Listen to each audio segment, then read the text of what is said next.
Paz e graça, meus irmãos. Iremos seguir a exposição no livro de Oséias, agora no capítulo 4.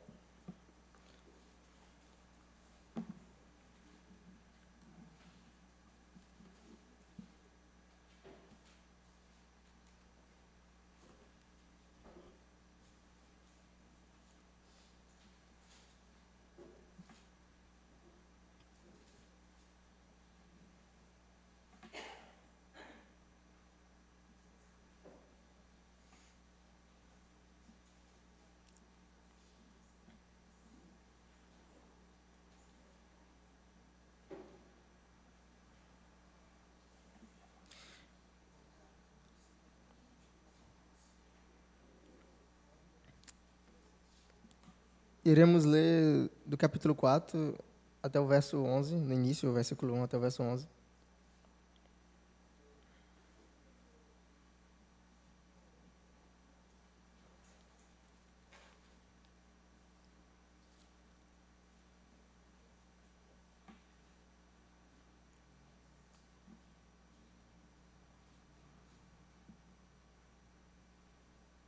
Amém?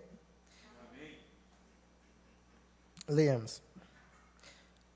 Ouvi a palavra do Senhor, vós, filhos de Israel, pois o Senhor tem uma controvérsia com os habitantes da terra, porque não há verdade, nem misericórdia, nem conhecimento de Deus na terra.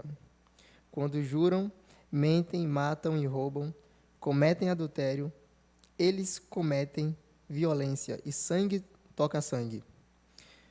Por isso a terra se lamentará, e todos os que nela habitam desfalecerão, com os animais do campo e com as aves do céu. Sim, e também os peixes do mar serão tirados. Todavia, ninguém contenda, nem reprova o outro, pois o teu povo é como os que contendem com o sacerdote. Por isso, cairás de dia, e o profeta também cairá contigo de noite. E destruirei a tua mãe. O meu povo foi destruído por falta de conhecimento. Porque tu rejeitaste o conhecimento, também eu te rejeitarei, para que tu não sejas sacerdote diante de mim. Visto que te esqueceste da lei do teu Deus, também eu me esquecerei de teus filhos. Como eles se multiplicaram, assim pecaram contra mim. Portanto, eu mudarei a sua glória em vergonha. Eles se alimentam dos pecados do meu povo e colocam o seu coração em sua iniquidade. Por isso, tal como o povo, assim é o sacerdote. E os punirei por causa de seus caminhos, e lhes darei a recompensa das suas obras. Pois eles comerão, mas não se fartarão. Se prostituirão, mas não se multiplicarão, porque deixaram de atentar ao Senhor. A prostituição e o vinho e o mosto levam para longe o coração. Até aqui.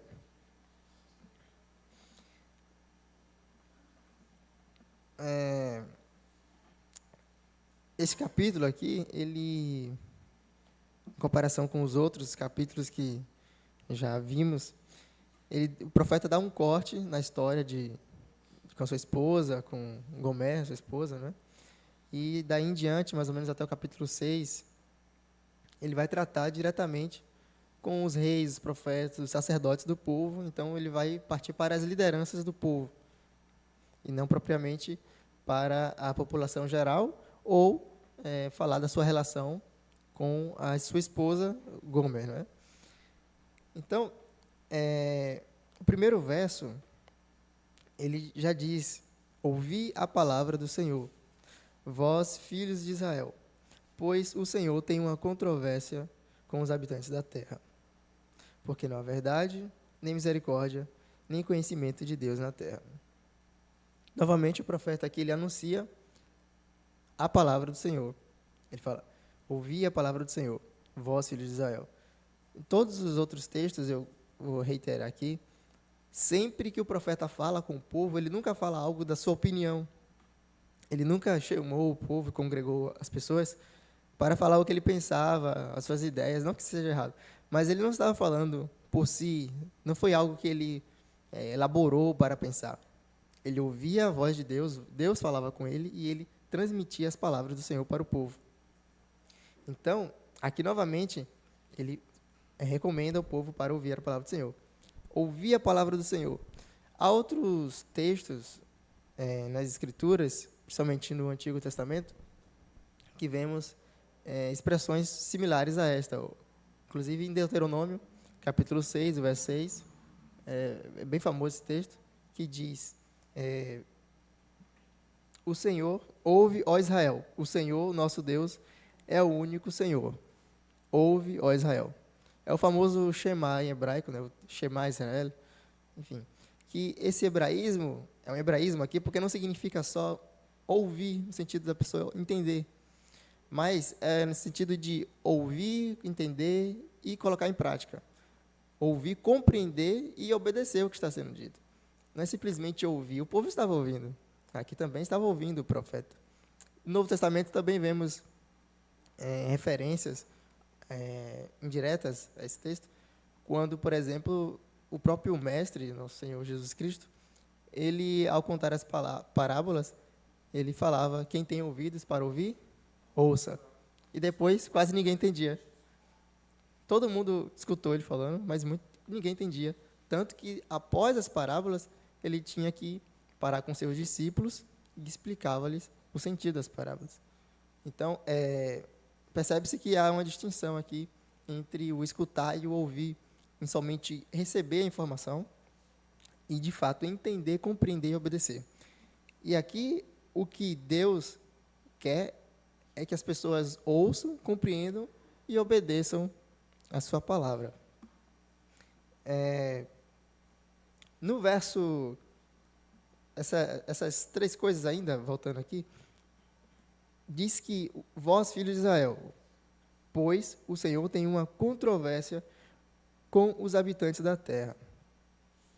Se compararmos com os outros capítulos anteriores, veremos que a situação descrita exatamente nesse trecho, pois o Senhor tem uma controvérsia com os habitantes da terra, muda um pouco. A situação aqui é de um litígio, um processo, é como se fosse um tribunal de fato aqui. O próprio Deus, agora, ao longo do texto, vai expor os pecados de algumas pessoas aqui e vai levar como se fosse levar a um tribunal, para um julgamento. Ele vai enumerar os motivos e vai dar as sentenças. E ele diz quais são os motivos. Ele diz assim: porque não há verdade, nem misericórdia, nem conhecimento de Deus na terra. Então, nesse verso 3, ele já enumerou aqui os três motivos principais, daí saem outros motivos, de Deus ter essa controvérsia com os filhos de Israel, com o povo. Então, a verdade, misericórdia e o conhecimento de Deus. Essas três coisas, verdade, misericórdia e conhecimento de Deus, são base, formam a base de qualquer sociedade bem organizada, bem estruturada. Família bem organizada, bem estruturada também. E de toda a comunidade de irmãos, qualquer igreja, bem organizada e estruturada também. Verdade, misericórdia e conhecimento de Deus. São três pilares aqui, que a população, e em especial o texto vai tratar sobre os profetas, os sacerdotes principalmente, eles estavam quebrando e não havia mais nada disso. Por isso Deus se levanta e anuncia as suas condenações futuras e aponta o motivo delas. A verdade, a falta da verdade, o texto aqui também pode ser traduzido como fidelidade. A ideia de verdade é fidelidade. Ou sinceridade. Mas eu vou ficar com verdade aqui. A falta de verdade não leva somente as pessoas a mentir. A gente pensa, verdade, mentira. Não é só essa a questão. Mas leva também à desonestidade, traições, confusões, fofocas, falsos testemunhos para com o próximo. Então, olha todas as situações que a falta de verdade leva as pessoas a cometerem. A falta de misericórdia leva às condenações injustas, às falsas acusações, assassinatos, roubos, abandono de bebês, abortos, agressões verbais e físicas. E, por último, a ausência ou falta de conhecimento de Deus, que é a razão para acontecer todas as outras coisas mencionadas. É a raiz de todos os males aqui no texto. Quando o povo ele não conhece, não tem conhecimento de Deus, tudo que ele vê se torna Senhor e Deus para ele. Porque não tem parâmetros, não tem piedade e muito menos moralidade. Então, tudo que é apresentado, qualquer ideia, qualquer padrão, qualquer filosofia, qualquer ideologia, qualquer coisa, se torna senhor, parâmetro, e essa pessoa vai usar aquilo como base, retira as bases verdadeiras e vai utilizar aquilo como base para a sua vida, para a sua família, para a sua sociedade. Então, a falta do conhecimento de Deus, da pessoa de Deus, das obras de Deus, da ira de Deus, faz com que as pessoas se iludam olhando para um espelho que reflete a sua própria imagem, seus traumas, seus pecados, seus erros e suas opiniões. Ela não consegue enxergar nada além de si mesma. Então, ela se encontra numa situação semelhante à que está descrita aqui no texto. Sem essa percepção da verdade, as pessoas elas se tornam piores do que bestas feras. Porque nós temos, o ser humano ele possui, é dotado de capacidade de inteligência, raciocínio, coisas que os animais eles não têm como fazer. Um animal ele não tem como entender o que eu estou falando aqui, conjecturar e depois refletir sobre, vou parar de roer o osso. Ele não pode fazer isso. Seu dono pode reclamar, ele vai aprender através de estímulos, através de pancadas, mas nós podemos entender tudo o que está sendo descrito no texto e, muitas das vezes, não obedecemos. Então, quando não obedecemos e negamos a verdade, nos tornamos piores do que as piores bestas feras. E o texto segue, o texto diz, no verso 2 e o 3, como é que eles fazem isso? Quando juram, mentem, matam, roubam e cometem adultério. Eles cometem violência, e sangue toca sangue. Por isso a terra se lamentará, e todos os que nela habitam desfalecerão, com os animais do campo e com as aves do céu. Sim, e também os peixes do mar serão tirados. Aqui, olha só as coisas que essas pessoas estão fazendo. Juram, ou perjuram, pode estar em uma tradução, mentem, matam, roubam, enfim. Nesses dois versos, o profeta aqui está anunciando, obviamente, as consequências de se viver sem misericórdia, sem verdade e sem o conhecimento de Deus. Isso é um reflexo aqui triste, infelizmente, para muitas sociedades e nações, ainda hoje.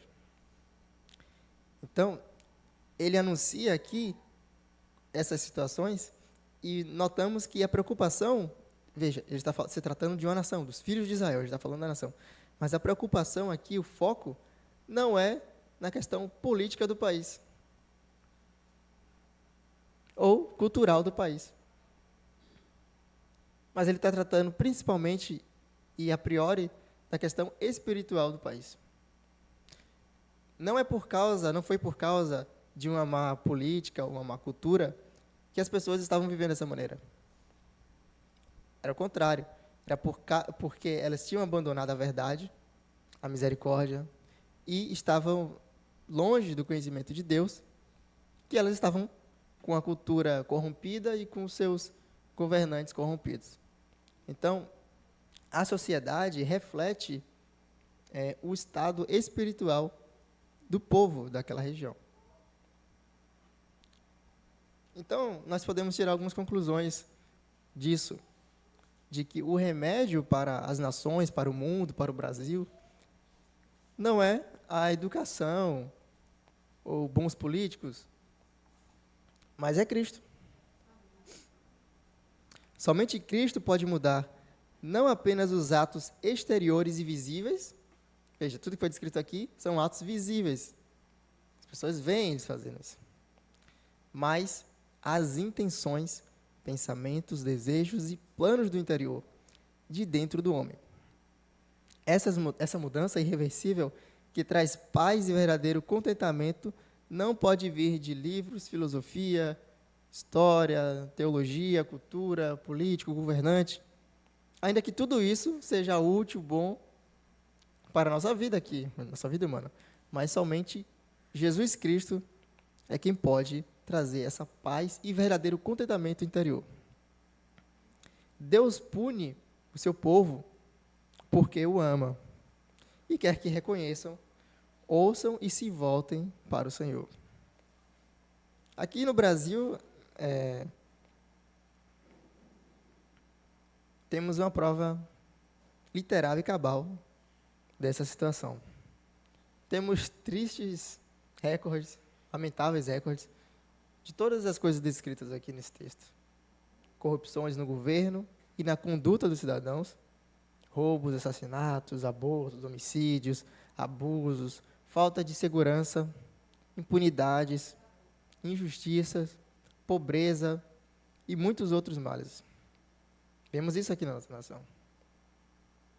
Justamente porque temos abandonado e negado a verdade, não temos feito uso da misericórdia, e mesmo com todas as facilidades que temos hoje, tecnológicas, livros, acesso a tantas coisas, nós não usamos essas coisas para obter ou chegar ao conhecimento de Deus. Temos Bíblias de todos os tipos, livros de teologia, contextos de histórias bíblicos, YouTube, muitos sermões, estudos, mas prevalecemos em querer sermos ignorantes acerca do conhecimento de Deus. Tudo nos atrai, tudo atrai nosso tempo, nossa atenção, desperta nosso interesse, menos a sua palavra. Essa é uma situação muito triste que vivemos aqui no nosso país. E Jesus Cristo, Ele mesmo disse que Ele é o caminho, a verdade e a vida. E que ninguém vai ao Pai, senão por mim, senão por Cristo. Então, Ele é o caminho, a verdade e a vida. Então, nós precisamos de Cristo para conhecer todas as verdades. Porque é Ele que ilumina o nosso entendimento e nos dá condições e nos capacita para compreender e crer e seguir a verdade. E Ele nos guia a toda a verdade. Jesus Cristo nunca vai ser contra algumas falácias muito comuns acerca do cristianismo e do povo de Deus, de que o cristão ele não pode se envolver com estudo, filosofia, conhecimento, ou política, ou seja lá o que for. O cristão só pode ler e estudar a Bíblia. E isso não é verdade. Cristo é a verdade. Aonde estiver a verdade, há Cristo. Cristo nos conduz a toda a verdade. Na área da ciência, farmacologia, natureza, plantio, seja o que for. Aonde tiver algo de bom, produtivo, útil, lembra o apóstolo Paulo falando? Pensar nessas coisas, agir dessa maneira. Então, tudo que é bom, proveitoso, útil e verdadeiro, provém de Cristo. É Ele que nos dá todas essas coisas.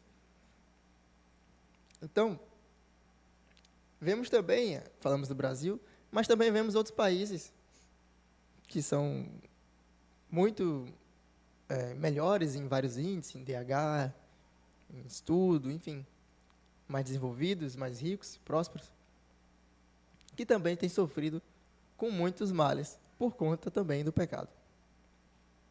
Não é só porque aqui o Brasil é um país pobre que a gente está vivendo a situação. Como falei anteriormente, essa situação é um reflexo da situação interior da população, das pessoas. Só que nesses países mais desenvolvidos, vemos coisas também. Porém, não são exatamente as mesmas coisas que nós vimos aqui. São questões de ordem interior. Vemos um ateísmo terrível na Europa. Vemos as pessoas na França e outros países que acabou esses dias, eu acabei de ver, salvo engano, anteontem, uma mulher que ganhou um prêmio Nobel de Literatura por escrever um livro a favor do aborto, em que ela tinha abortado, salvo engano, na década de 80. Ganhou o prêmio Nobel de Literatura na França, uma francesa. Então, vemos aqui que estes reflexos interiores estão visíveis também nesses países. Não é porque não tem esquemas e grandes corrupções, você não vê as pessoas se assassinando, mas o interior dessas pessoas também está corrompido.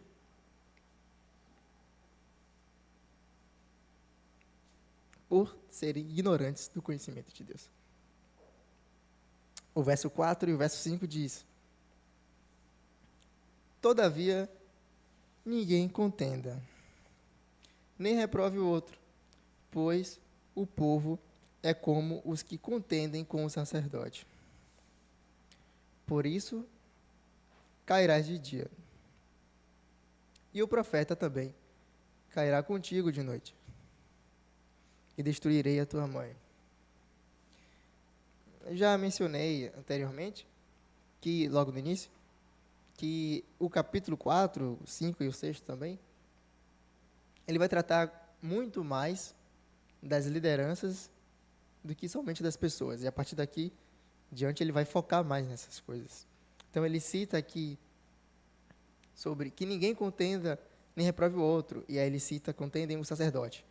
E no verso 5 ele cita o profeta. Então, não são apenas pessoas comuns, civis comuns, que estão cometendo esses pecados, estão abandonando a verdade, não exercendo a misericórdia e ignorantes do conhecimento de Deus. Mas as lideranças, aqui mencionados, os profetas e os sacerdotes. Essas lideranças, essas pessoas, quase nunca mencionadas e acusadas, sempre e comumente poupados, e que por vezes, como Pôncio Pilatos, diante da condenação injusta de Jesus, lavam as mãos para seus erros e imputam as suas responsabilidades nos que estão debaixo de sua autoridade.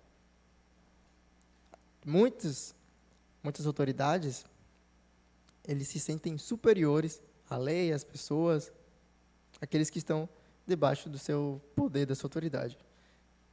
E, comumente, a população também quase não imputa ou tenta evitar colocar erros e falhas em pessoas desse nível. É muito comum a gente ouvir falar assim: não, fulano nunca faria isso, não acredito. Tem fã-clubes que defendem um grupo ou outro grupo, artistas, celebridades, jogadores e líderes políticos, enfim. Então, as pessoas evitam, mesmo que visível, evitam enxergar os erros e pecados das lideranças. E as lideranças gostam disso, muitas delas gostam disso, e ficam impunes e vivem como se nada tivessem feito. Só que aqui o profeta, Deus, através do profeta, anuncia que é justamente com essas pessoas, como sacerdotes e profetas, e a posteriori com os reis também, que está o principal problema aqui do texto. O verso 6, veja, sacerdote e profeta.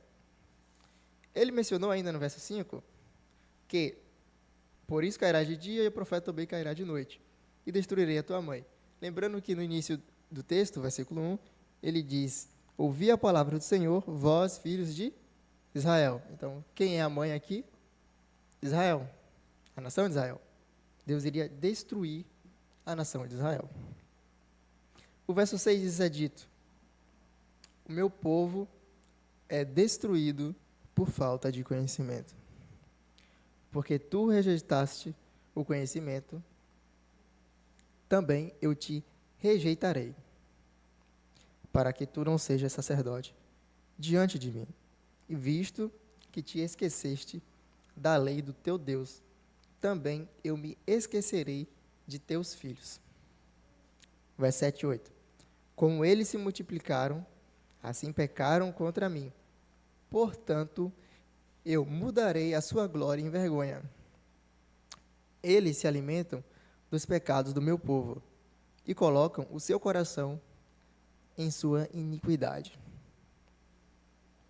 O verso 6, ele é muito conhecido, muito difundido, muito mesmo. O meu povo é destruído por falta de conhecimento. E até aqui, as pessoas só pegam esse verso e usam e... é bem conhecido, realmente, mas o entendimento acerca dele geralmente está totalmente equivocado. As pessoas utilizam esse falta de conhecimento, destruído pela falta de conhecimento, como se o povo de Deus, o crente, o cristão, estivesse sendo destruído por desinformação, falta de conhecimentos, talvez de uma boa literatura, ter uma biblioteca em casa, ser uma pessoa culta, ser bilíngue, não sei. Mas não é disso que o texto fala. A falta de conhecimento é a falta do conhecimento de Deus, como mencionado no verso 1. Lembra do verso 1? A controvérsia que Deus tem com os filhos de Israel. O verso 1 diz: ouvi a palavra do Senhor, vós, filhos de Israel, pois o Senhor tem uma controvérsia com os habitantes da terra, porque não há verdade, nem misericórdia, nem conhecimento de Deus. E aí ele vai escrevendo.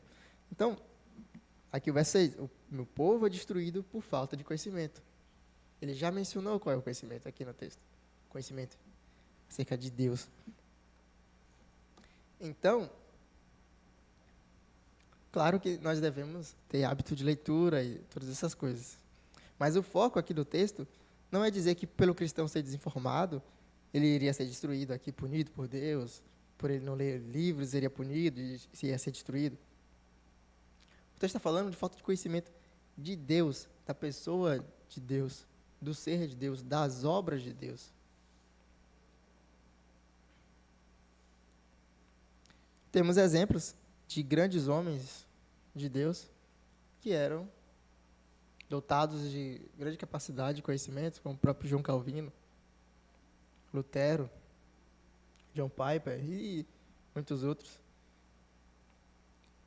Então, isso é uma prova que é possível e é recomendado, sim, que nós nos esmeremos em ter todos os tipos de conhecimentos úteis à vida.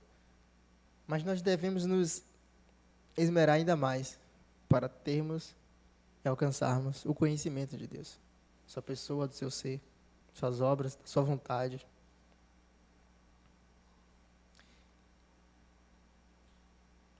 Os versos anteriores mencionaram o sacerdote e o profeta. Aqui não foi citado diretamente, mas é uma sequência do texto ainda. E vemos aqui o porquê as pessoas estavam, um dos motivos das pessoas não terem conhecimento de Deus. Os sacerdotes, eles foram levantados por Deus, temos essas descrições no Antigo Testamento ainda, e eles possuíam a lei, e eles tinham a incumbência, a obrigação de lerem a lei para o povo, de guiarem o povo conforme a lei, de fazerem os sacrifícios, tudo conforme a lei, sempre conforme a lei. Então, nós vemos aqui que isso não estava acontecendo. Nós vemos aqui, e por esse motivo, Deus falou contra os sacerdotes. Porque eles, sabendo os preceitos, tendo sido levantados pelo próprio Deus, eles também não seguiam, nem falavam, nem agiam, e privavam o povo do conhecimento de Deus. O profeta, ele acusa os responsáveis pela disseminação da incredulidade e ateísmo. As pessoas estavam se tornando incrédulas em relação a Deus, ao único verdadeiro Deus, e ateias. Ateias no verdadeiro Deus, ainda que crentes em outros deuses. Mas como esses deuses não são deuses verdadeiros, a sua crença é vã tola e ela nega, dessa maneira, o verdadeiro Deus. Então, ela é uma ateia também. Tudo isso porque o sacerdote, como eu falei, ele tinha a lei e não cumpria a lei. Ele não ensinava a lei. E por isso Deus iria punir. O verso 6, o final ali, diz: te esqueceste da lei do teu Deus. Já iniciando o 7, e ao longo do 7, fica claro que, à medida que eles tinham filhos, o número de pecados também ia aumentando. A cada filho era mais um pecado na conta. A população ia aumentando e o pecado ia aumentando. A população crescendo e o pecado aumentando. Já no verso 8, nós lemos aqui que os sacerdotes, eles se alimentavam do pecado do povo e da iniquidade do povo. Então veja, verso 6. Eles privavam o povo do conhecimento de Deus. Então as pessoas estavam sendo ignorantes acerca de Deus. O verso 7. A cada filho que nascia, e também se refere aos filhos dos sacerdotes. Você está falando sobre os sacerdotes. Os seus pecados também aumentavam. E no verso 8 diz ainda que eles se alimentavam do pecado do povo. Esse alimentar-se do pecado do povo pode aqui ter duas maneiras de entendê-la. Primeiro, que eles se alimentavam no sentido de estarem com afinidade com a população. Eles tinham afinidade com o povo. Ou seja, as pessoas estavam pecando, estavam vivendo sua vida incorreta, fazendo tudo o que não deve ser feito, contra a lei que ele tinha e sabia. E como ele também estava nessa situação, ele ficava tranquilo. Então, o pecado dessas pessoas alimentava a condição dele, o ego dele. Não tinha ninguém para corrigir ele, não tinha ninguém para dizer que ele estava errado. Então, ele seguia vivendo e ele via as pessoas como se fosse um espelho, reflexo de si. Então, para ele estava tudo bem. E ele ia nutrindo o seu ego. Não, eu estou bem, está todo mundo, é aquela famosa, todo mundo faz isso, está todo mundo, é assim, é normal, é comum. Todo mundo está fazendo, não. Era a mesma situação aqui do sacerdote. O segundo sentido aqui de alimentavam-se é literal mesmo, porque os sacerdotes, pela lei de Deus, tinha sim uma reserva, era reservado alimentos para ele, né, para os sacerdotes. Então, oferta de alimentos, os sacrifícios, uma parte dessas coisas que eram feitas era reservada assim para os sacerdotes.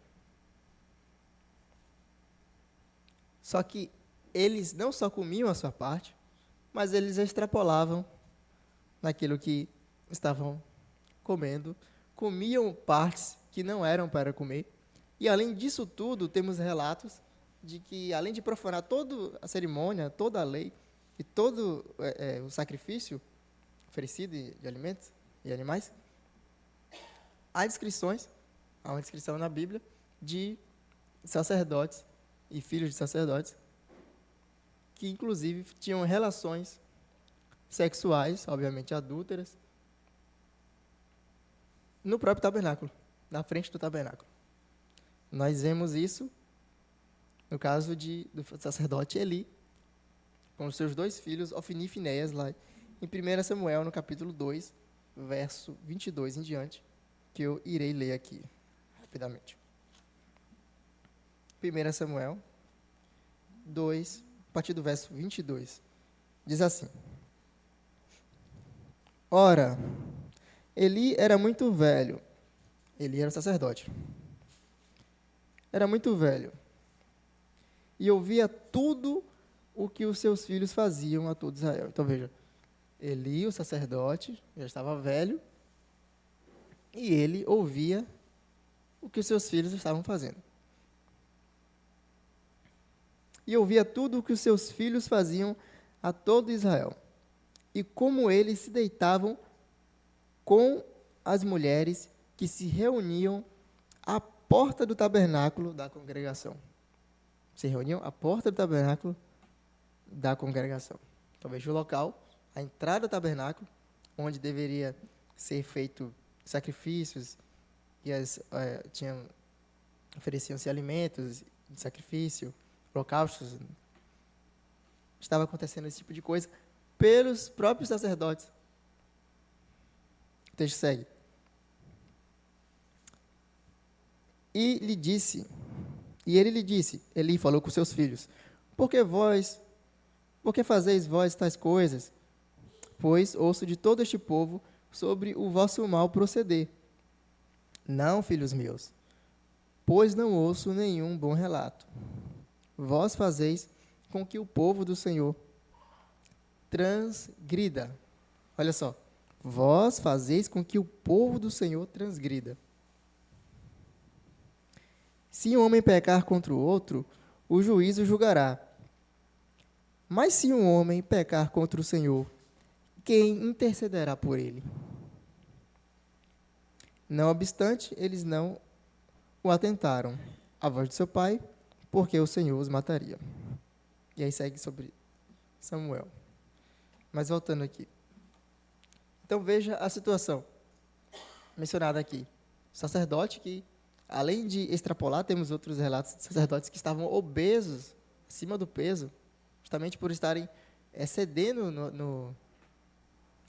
nesse alimento que, obviamente, viria para eles, mas eles estavam comendo além da conta e comendo partes de gorduras e outras partes que não lhe cabiam. Então, dessas duas maneiras, eles se alimentavam aqui das pessoas. No sentido, primeiro, de afinidade com as pessoas, nutria o seu ego, ele achava que estava tudo bem, que está todo mundo fazendo a mesma coisa. E a segunda maneira, literal mesmo, com essas atitudes. O verso 9, 10 e 11 agora. Por isso, tal como o povo, olha só, tal como o povo, assim é o sacerdote.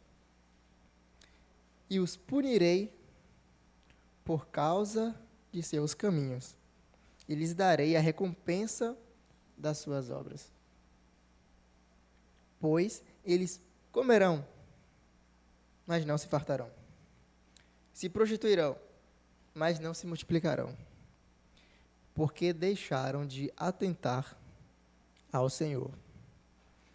A prostituição e o vinho e o mosto levam para longe o coração. Percebe-se aqui uma sequência. Se analisarmos bem os primeiros versos, até o 4, temos ali o profeta anunciando como se fosse uma espécie de...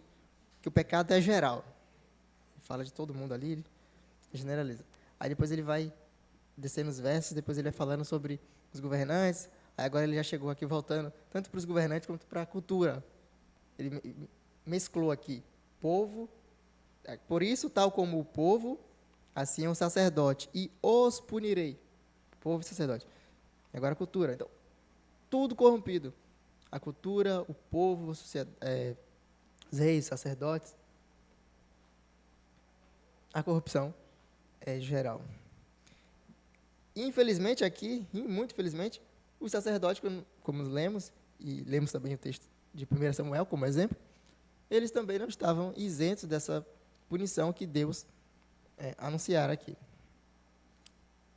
E a punição para eles seria mais grave do que para com o povo. Porque o povo, ao contrário de hoje, não tinha lei em casa. As pessoas não tinham a lei de Deus no seu quarto, que podiam ficar relendo e lendo. Não tinha a Bíblia, não tinha nada. Dependiam das pessoas que tinham. E quem tinha? Os sacerdotes. E olha como estava a situação. Eles nem ensinavam, desobedeciam e quebravam a lei. Então, dessa maneira, eles seriam punidos mais severamente. O verso 10 é dito que eles comerão e não se fartarão, se prostituirão, mas não se multiplicarão. Nesse verso 10, vemos aqui anunciado algo claramente notório hoje, mas que quase não é notado. É notório, mas as pessoas não querem enxergar, não querem ver. Elas, como no início do verso, o primeiro verso diz que as pessoas estavam afastadas da verdade. Elas não se importavam mais com a verdade. Então, mesmo o óbvio é rejeitado, é desprezado, é escarnecido. O verso 10, ele diz que comerão e não se fartarão. Se prostituirão e não se multiplicarão. O sentido disso é comer e não ter satisfação no que come. As duas coisas aqui, se prostituir e comer. Eles comiam, e ainda as pessoas ainda comem e se prostituem, para ter alegria, prazer, né? Para ter satisfação. Só que essa satisfação dessas coisas que para essas pessoas são boas, seria tirado. Então, primeiro ele cita a comida. Eles vão comer e não vão se fartar, se saciar. A gula, ela surge justamente da sensação de não satisfação. A pessoa come, come, come, não fica satisfeita e continua a comer mais. Outra situação aqui que nós podemos ver sobre ainda a comida ligada ao texto é o desperdício. A pessoa que está comendo não tem prazer no que está comendo, não gosta do que está comendo, muitas vezes ela joga fora, joga no lixo a comida, desperdiça aquela comida. E também, outro ponto aqui que pode ser mencionado é a falta de gratidão a Deus, ainda nesse ponto de comida. Por quê? Uma pessoa que está comendo, veja, comerão e não se fartarão. Uma pessoa que está comendo, fazendo algo, que ela não está se satisfazendo com aquilo, ela não está tendo prazer com aquilo, essa pessoa vai agradecer a Deus por aquilo? Ela não vai agradecer a Deus. Então, eles iriam comer, iriam não gostar, iriam ou comer, e enjoar, vomitar, ou desperdiçar, enfim. E também seriam ingratos a Deus. Eles não iam agradecer a Deus pelo que eles tinham. E a segunda parte é sobre a prostituição. Ele diz aqui, se prostituirão e não se multiplicarão. Então, as pessoas, na época e ainda hoje, vivem suas vidas de modo promíscuo aí fora e se relacionam sem responsabilidade, adquirindo e transmitindo doenças. E está tudo certo, está tudo bem para elas. Mas aqui, nós vamos ver que não está tudo bem para elas. Inclusive, até os casados entram aqui nesse contexto. Os casais casados. A situação era essa. As pessoas hoje evitam terem filhos. As pessoas fazem de tudo hoje para não ter filhos. Quanto menos, melhor. E quando, muitas das vezes, a mulher concebe, ela pode abandona, deixa com a avó, com o tio, doa, orfanato, abandonam nas ruas, ou então abortam ainda na barriga. Eu vejo as pessoas, total aversão hoje à ideia de filhos, de ter posteridade, de ter uma família. E no texto é dito que as pessoas iriam se prostituir, iriam ter relações, mas não se multiplicariam. Veja, isso é uma punição de Deus, punição divina. Deus estava tirando o prazer dos alimentos, o prazer das coisas que eles faziam, e o resultado da relação sexual, que é ter filhos. Por quê? Porque, biblicamente falando, os filhos são herança e bênçãos do Senhor. Então, Deus estava tirando o quê? Estava tirando a herança, a posteridade, as bênçãos que viria sobre aquela família, sobre aquelas pessoas, por causa dos filhos. Então, veja, o que era maldição para aquelas pessoas, ficar sem posteridade, não ter descendência, né? Eles, hoje, as pessoas hoje, acham isso como se fosse bênção. Deus punia o povo, tirando os filhos, não deixando eles terem filhos. E hoje as pessoas tomam esse conceito como se fosse algo bom. Percebe? Como hoje nós talvez estamos pior do que esse povo estava aqui. Se Deus falasse, olha, vocês não vão ter mais filhos, mandasse um profeta aqui hoje e falasse, vocês não vão amaldiçoar a nação brasileira, aqui o Ocidente, enfim, vocês não vão ter mais filhos, pode se prostituir, pode fazer o que for, não vão ter filho. As pessoas iam comemorar. As pessoas iam pular de alegria, as pessoas iam ficar muito contentes porque não ia ter mais filho, quase não ia ter filho. Então veja o grau de promiscuidade e de novo, falta de conhecimento de Deus. Falta de conhecimento da palavra de Deus. Leva as pessoas a fazerem todo esse tipo de coisa. E por isso que no verso final, o verso 10 diz, o porquê as pessoas chegaram a esse ponto. Diz, porque deixaram de atentar ao Senhor.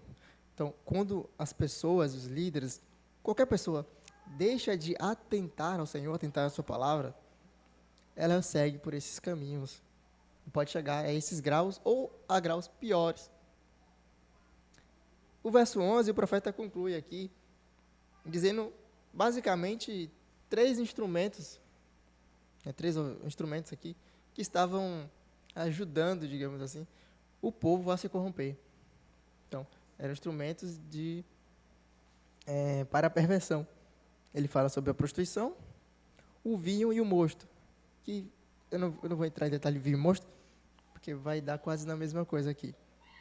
Mas veja, ele enumera esses três elementos, esses três instrumentos, que não eram a causa principal do povo estar assim, mas eram muletas que guiavam o povo para esse caminho. Os sacerdotes, veja, lembrando que o texto está falando sobre os sacerdotes também. Os sacerdotes e as pessoas, elas bebiam vinho na época. Tem em Deuteronômio um texto que o próprio Senhor fala para que, com o dinheiro de vocês, comprem tudo o que quiserem, bois, gado, não sei o que, vinho, bebida forte, como, se alegre, se farta. Deus falando lá. Então, qual era o problema aqui do vinho? O problema aqui não era o vinho. O problema aqui era, nesse mesmo Antigo Testamento, na Torá ainda, na lei, tem mandamentos falando o quê? E proibindo o sacerdote de consumir vinho ou bebida alcoólica enquanto estivesse em exercício dessa atividade. E eles também não estavam oferecendo isso. Então, eles estavam exercendo suas funções, suas atividades no tabernáculo, bebendo, e não bebendo pouco. Ao longo do livro, nós vamos ver cenas de embriaguez, pessoas totalmente alucinadas e sem nenhum tipo de noção do que estão fazendo. E a prostituição, como já mencionei em outras vezes, o livro trata muito sobre a prostituição, mas não é sobre a questão da prostituição no sentido sexual. As pessoas e o povo também se prostituía quando se relacionava e se relaciona com outros deuses. Lembrando a figura do casamento. O Senhor casado com Israel, a nação israelita. Sua esposa, sua mulher. Gomer era esposa do profeta, Oséias. Então, temos essas duas situações. Então, como é que comete esse adultério com Oséias? Gomer e Oséias. Quando Gomer, a mulher, traía, se prostituía com outro. E com a nação de Israel? Quando o povo trai e se relaciona com outros deuses, outras crenças, outros credos. E é dessa maneira. Então, enumeremos aqui 3 aplicações práticas que nós devemos nos atentar nos dias de hoje. A primeira é: o pecado é geral e não isenta ninguém. Nem pais, nem filhos, nem padres, nem pastores, nem militares, nem reis, nem pobres ou ricos. Mas todos, individualmente, têm que reconhecer seus pecados e arrepender-se, sem ficar esperando os outros ao redor. Veja, nós vemos aqui uma situação, um texto que foi lido, de conformismo, tanto com o povo quanto para o profeta, quanto para os sacerdotes. Estava todo mundo igual, todo mundo vive igual, todo mundo não tem problema, não tinha ninguém para corrigir. Quem deveria corrigir também não estava corrigindo, que seria os sacerdotes. Então, Tiago, na sua carta, nos diz que aquilo que nós sabemos que temos que fazer e que nós não fazemos, estamos pecando, cometemos pecado. O segundo ponto, temos que orar por nossos líderes. Locais, congregacionais da igreja e nacionais também, nossa nação. As Escrituras nos ordenam a orar e clamar por nossos governantes, para que tenhamos bons líderes que conduzam os caminhos do país. O terceiro ponto é, e último, não podemos fechar os olhos para as barbaridades, erros, pecados e falhas de lideranças. Temos que corrigir e confrontar com a palavra de Deus a todos, independentemente de sua posição eclesiástica ou social. Não podemos tolerar ou permitir que pessoas incapacitadas, despreparadas, que discursam e agem contrário à palavra de Deus, que têm as mãos sujas, manchadas por pecados ou crimes, não podemos deixar que estas pessoas estejam no comando e governo de nossa sociedade, das nossas igrejas e da nossa nação. Deus tenha misericórdia de nós. Oremos, pois. Pai bendito, que o Senhor tenha misericórdia de nós, Pai. A nossa situação no nosso país, no Ocidente, não se encontra melhor do que a situação descrita aqui, Pai. Eu diria que estamos pior do que eles estavam. Que o Senhor, com sua bondade, sua infinita compaixão, o Senhor estenda as tuas mãos para o nosso país, para o nosso povo. Que o Senhor também estenda as tuas mãos para as lideranças, Pai. Das igrejas, sociedade, os bairros, os países. Todos os lugares onde houver uma liderança, Pai. Que o Senhor também faça com que essas pessoas exerçam suas funções da maneira que deve ser feito, visando a verdade, a misericórdia e sendo iluminadas para terem o conhecimento de Ti, Pai. Que o povo não se prenda à sua vida comum e que tudo é normal, tudo é igual, Pai, mas que eles vejam e contemplem a Tua verdade e que o Senhor faça com que eles se acheguem a Ti. Faça com que as pessoas, Pai, nosso país, com que todos nós, desejemos ter o conhecimento de Ti, Pai, da Tua pessoa, do Teu ser, das Tuas Escrituras. Não nos priva, Pai, do Teu conhecimento. Meu Deus, que nós venhamos nos debruçar sobre a Tua palavra, Pai. Que nós venhamos ter prazer ao ler e ouvir a Tua palavra. Que a Tua palavra nos guie, nos conduza a todos os caminhos, Pai, bons e retos diante de Ti. Que ela mesma também nos exorte, nos corrija todos os caminhos errados que, porventura, podemos tomar, Pai. Nos torna sensíveis à Tua palavra, Pai, Teu Espírito Santo, para que ouçamos, como diz o texto, ouvir, para que não somente escutemos, mas que ouçamos, compreendamos e viemos a agir de acordo com aquilo que Teu Espírito quer, Pai. Que o Senhor abençoe o nosso país, os nossos líderes, as nossas igrejas, Pai, do nosso Brasil. Que o Senhor tenha misericórdia, Pai, de nós. Nos ajuda e nos guarda. Amém.